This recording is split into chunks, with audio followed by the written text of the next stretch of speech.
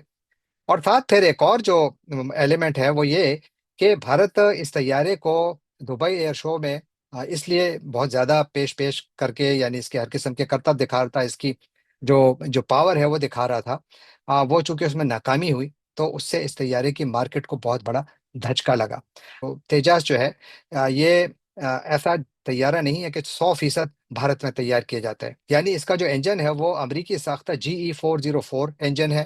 اس کا جو ریڈار ہے، یعنی اس جہاز میں جو ریڈار استعمال ہوا ہے وہ اسرائیل کا بنا ہوا ہے. اور ساتھ مختلف دوسرے ویپن سسٹم جو ہیں وہ بھارت سے باہر بنائے گئے ہیں. تو یوں یہ ٹوٹل انڈیجنس طیارہ نہیں ہے. لیکن بھارتی حکومت جس طریقے سے وہ انڈیجنائزیشن کو انہوں نے ایک پروگرام شروع کیا ہوا ہے، ایک بڑا ایمبیشیس پروگرام ہے اور اچھی بات ہے.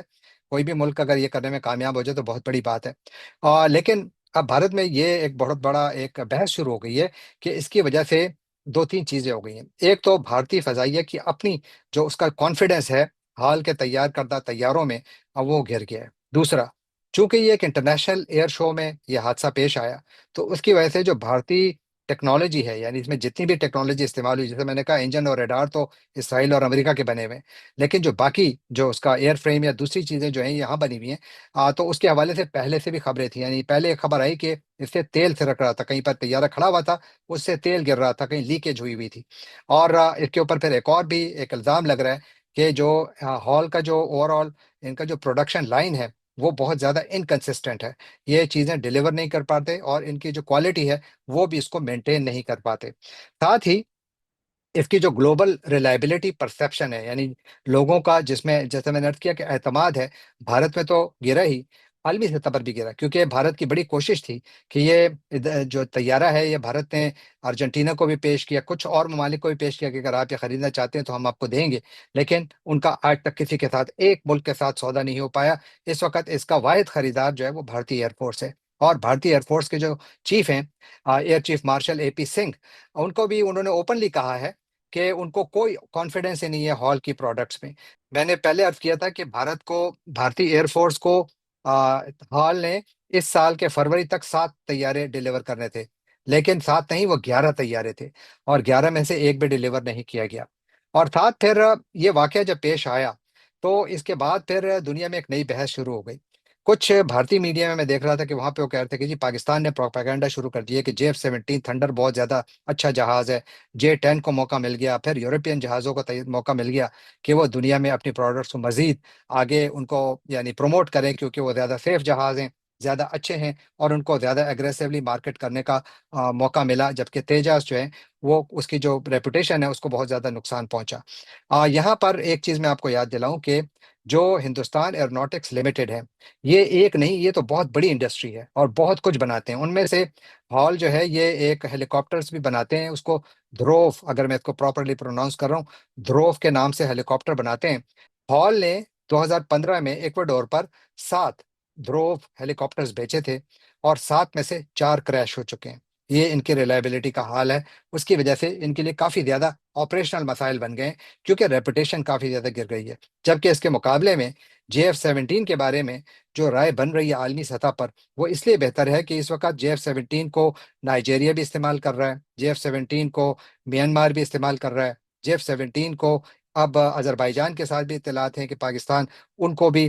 دے گا، فراہم کرے گا. تو JF-17 نے اپنے لیے شاید زیادہ بہتر مارکیٹ بنا لی ہے، باوجود اس کے کہ JF-17 بہت نیا پروجیکٹ ہے. یعنی پاکستان نے بہت لیٹ اس پر کام شروع کیا تھا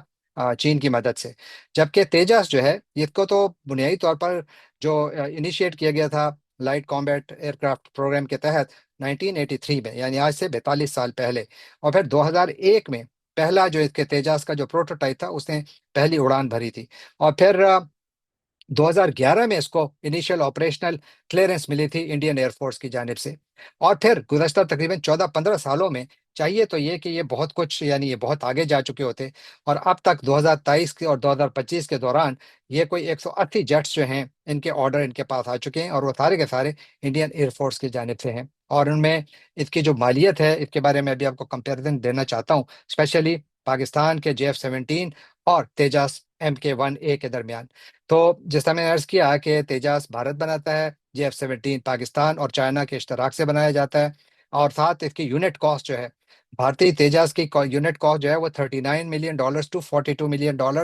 پیس بتائی جاتی ہے، یعنی ایک جہاز کی قیمت 39 سے $42 ملین بتائی جاتی ہے، جبکہ JF-17 تھنڈر کی قیمت $25 ملین سے $32 ملین تک بتائی جاتی ہے۔ اس کے اندر جو انجنز استعمال ہوئے، یعنی تیجاس میں جو انجن استعمال ہوا ہے وہ F404 ہے، جو امریکہ کا ساختہ ہے، جی بناتا ہے، جبکہ جو پاکستان کا جو JF-17 ہے، اس کے اندر جو انجن استعمال ہوتے ہیں وہ دو قسم کے ہیں۔ ایک چائنیز ہے WS-13، یا پھر اس کے اندر ایک ویریئنٹ ایسا بھی ہے جس میں کہ رشین RD-93 انجن استعمال ہوتے ہیں، ان کے مختلف جو بلاکس ہیں اس کے اندر۔ ان کے اندر جو ریڈار ہیں، جیسا میں نے آپ کو عرض کیا کہ تیجاس میں اسرائیلی ریڈار استعمال کیے جاتے ہیں، جبکہ جو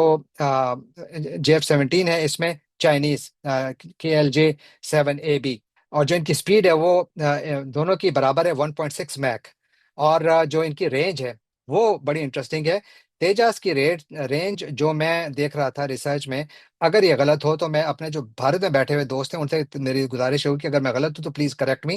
میں نے جو پڑھا ہے وہ ہے کہ 500 کلومیٹر اس کی رینج ہے سنگل فیول، اگر ایکسٹرنل فیول لگائیں تو شاید اس سے بڑھ جائے۔ اور پاکستانی جو JF-17 ہے ان کی رینج 1200 کلومیٹر ہے، کامبیٹ رینج۔ اور جو ایویونکس ہیں اس میں بھی ظاہر ہے کہ دونوں ممالک فورن کا جو سامان ہے وہ استعمال کرتے ہیں، فورن ٹیکنالوجی ہے ان کے اندر،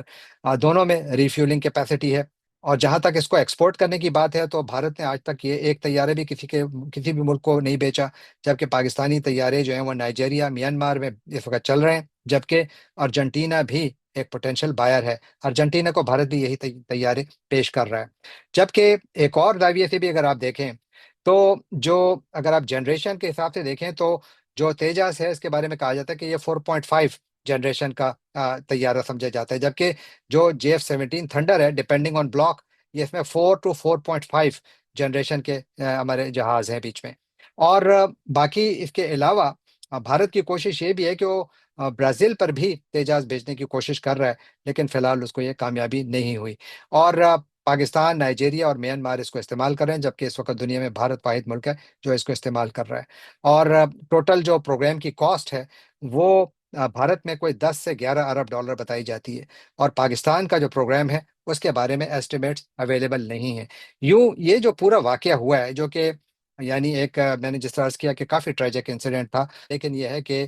اس کے نتیجے میں بھارتی ٹیکنالوجی اور بھارتی طیارے کی ساکھ کو بہت زیادہ نقصان پہنچا ہے۔ اس میں بھارت میں بھی بہت زیادہ بحث ہو رہی ہے، اور اس میں پاکستان میں تو خیر بحث ظاہر ہے کہ پاکستان کی حکومت اور ریاست نے اتنی خبریں پیدا کر دی ہیں کہ وہاں پر ان موضوعات پر بحث کم ہی ہوتی ہے۔ آئی وش کہ ان پر بھی ہو، کیونکہ ایک تعمیری بحث ہے، اس میں کسی پر تنقید کرنا نہیں، کیونکہ بھارت نے بھی جو ڈیفینس ٹیکنالوجی ہے اس میں بہت زیادہ ترقی کی ہے، انہوں نے برہموس جیسے میزائل بنائے، لیکن تیجاس وہ ہے کہ جو ان کے لیے اب ایک بہت بڑا شاید مسئلہ بن گیا، فورسیبل فیوچر میں مجھے لگتا ہے کہ بہت بڑا چیلنج بن چکا ہے۔ جانے سے پہلے آپ سے ایک مرتبہ پھر درخواست کہ آپ ہمارے چینل کو سبسکرائب کیجئے، لائک کیجئے، شیئر کیجئے، کامنٹ کیجئے، اور بیل آئیکن کو کلک کرنا نہ بھولیے گا۔ آپ کا بہت بہت شکریہ۔